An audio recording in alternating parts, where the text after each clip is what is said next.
মাছে ভাতে বাঙালিদের মাছ ছাড়া একদিনও চলে না। মানে একদিন নিরামিষ বা পুজো পার্বণ থাকলে তাদের তো ভীষণ কষ্ট। আর শীতকালে যেরকম সবজি সেরকম মাছ, সেরকম শীতকালীন একটি সবজি মূলো দিয়ে তৈরি করছি আজকে ট্যাংরা মাছের ঝোল। নমস্কার বন্ধুরা, আমি সুজাতা, রসে বসে বাঙালিয়ানাতে সবাইকে সুস্বাগতম। আমার আজকের রেসিপি মূলো দিয়ে ট্যাংরা মাছের ঝোল। রেসিপিটি বানাতে নিয়েছি 4 পিস ট্যাংরা মাছ, নিয়েছি একটা আলু, 1 পিস মূলো, শুকনো মশলার মধ্যে নিয়েছি একটা তেজপাতা, হাফ চামচ ধনের গুঁড়ো, 1 চামচ জিরের গুঁড়ো, 1/4 চামচ চিনি বা পিঞ্চ চিনি, হাফ চামচ হলুদ গুঁড়ো, 1 চামচ লবণ, হাফ চামচ সাদা জিরে, 1 টুকরো আদা, কাঁচা লঙ্কাটা নিতে ভুলে গেছিলাম, 5-6টা কাঁচা লঙ্কা, আর নিয়েছি রান্নার জন্য সর্ষের তেল। ট্যাংরা মাছের ঝোলটা বানাবার জন্য আমি দেখুন এরকম একটা সাইজের ট্যাংরা মাছ নিয়েছি। একটু বড় ডিমালাই ট্যাংরা শীতকালে কিন্তু দারুণ ভালো পাওয়া যায়। তো মাছগুলোকে ভালো করে নর্মাল জলে 4-5 বার, 2 বার উষ্ণ গরম জলে ধুয়ে নিয়েছি।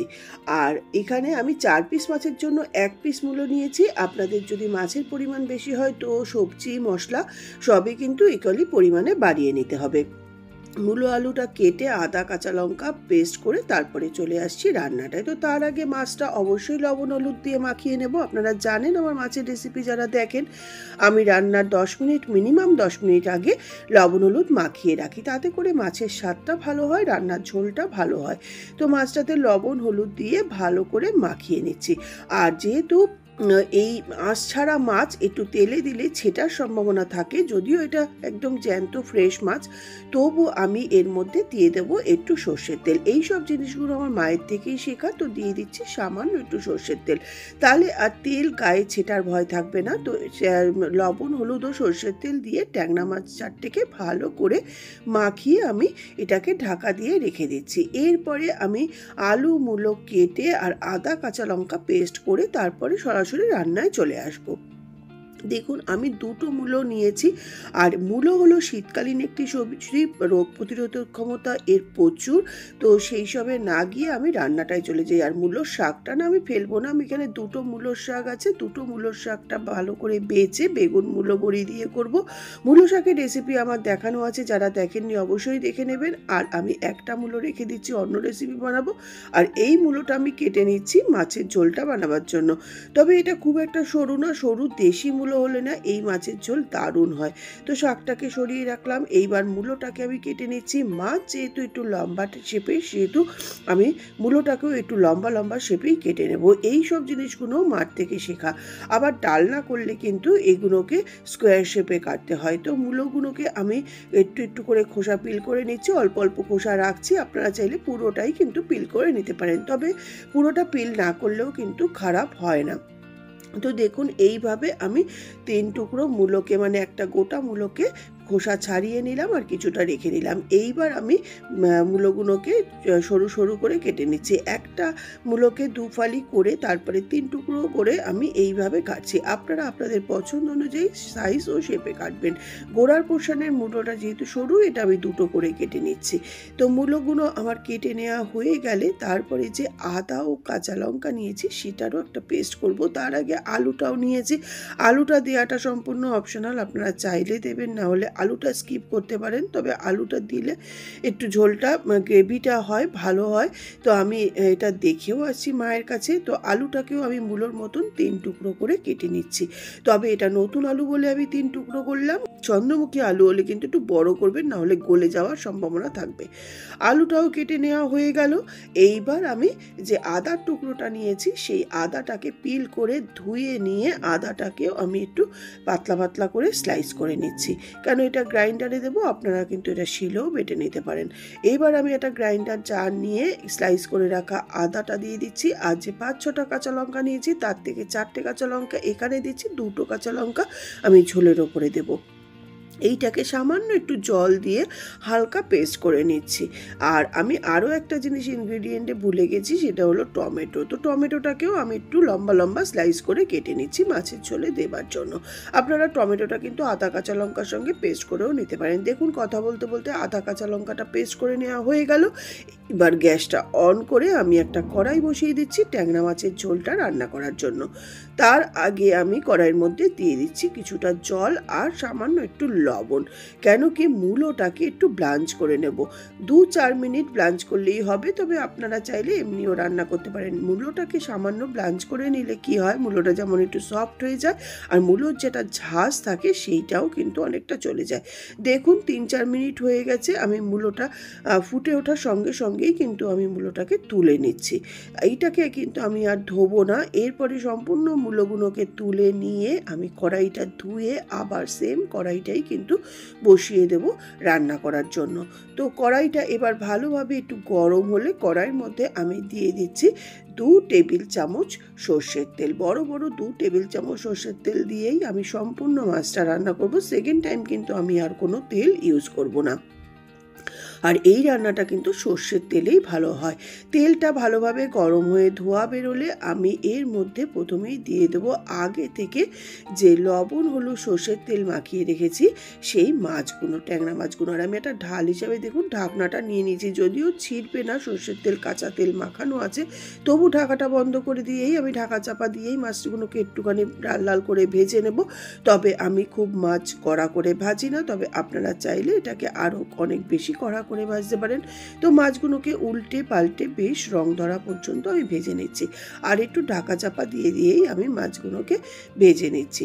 মাছগুলোকে মোটামুটি 5 থেকে 7 মিনিট সময় ধরে এপিট ওপিট করে উল্টে পাল্টে রং ধরা পর্যন্ত ভেজে নেওয়া হয়ে গেল। দেখুন মাছগুলো আমার ভালোভাবে ভেজে নেওয়া হয়ে গেল। এবার মাছ চারটাকে আমি তুলে নিচ্ছি একটা প্লেটের মধ্যে। 4টে মাছকেই আমি তুলে নিচ্ছি। আপনাদের মাছের পরিমাণ বেশি হলে 2-3 শিফটে মাছগুলোকে ভেজে নেবেন অল্প অল্প করে। আমি কিন্তু আর তেল অ্যাড করব না।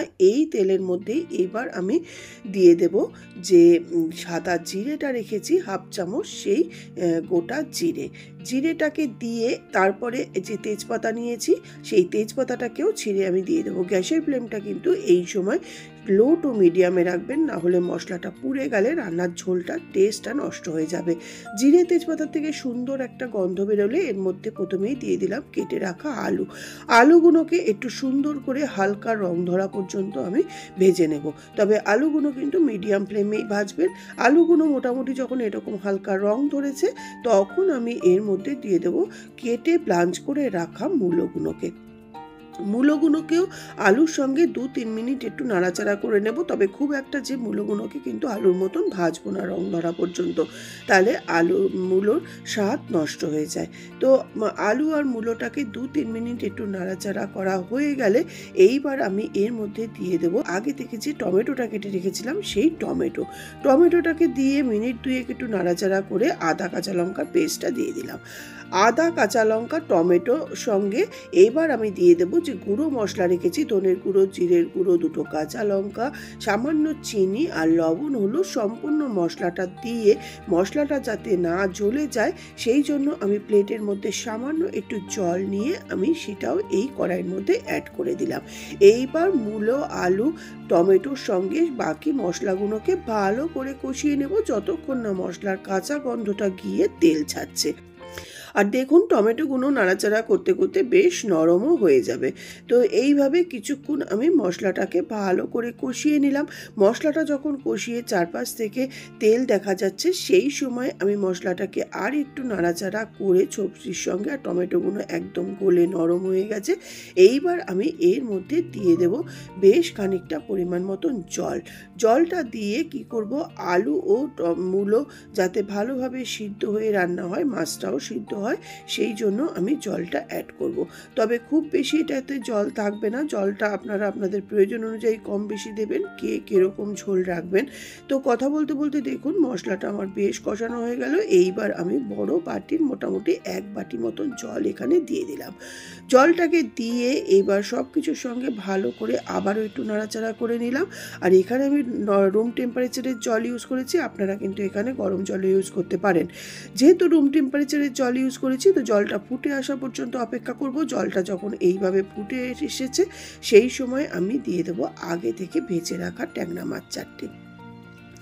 ট্যাংরা মাছটা ঝোলের মধ্যে দিয়ে একটু ভালো করে ঝোল ও সবজির সঙ্গে ভালো করে মিশিয়ে নাড়াচাড়া করে ঢাকা বন্ধ করে আমি 10 থেকে 12 মিনিট লো টু মিডিয়াম ফ্লেমে রান্না হতে দেব, যাতে করে মাছের ঝোলটা তৈরি হয়ে যায়, সমস্ত সবজি ও মাছ সিদ্ধ হয়ে। 10 মিনিট বাদে আমি ফেরত এসে দেখাচ্ছি কেমন হলো শীতকালীন একটি বাঙালি বাড়ির দুর্দান্ত রেসিপি মূলো দিয়ে ট্যাংরা মাছের ঝোল। দেখুন 10 থেকে 12 মিনিট হয়ে গেছে, ঢাকাটা খুলে নিয়ে এবার আমি দেখাচ্ছি কেমন হলো মাছ।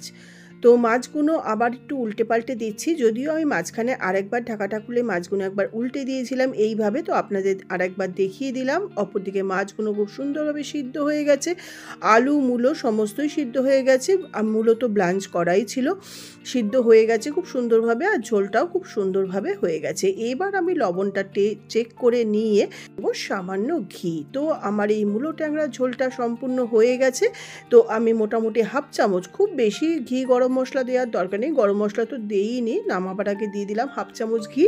আর যেহেতু শীতকাল এখন, একটু ধনেপাতা ছিল বলে আমি সামান্য ধনেপাতা দিলাম। ধনেপাতাটা কিন্তু সম্পূর্ণ অপশনাল, চাইলে দেবেন, না হলে স্কিপ করবেন। ধনেপাতা এটাতে দেয়ই না ধরতে গেলে।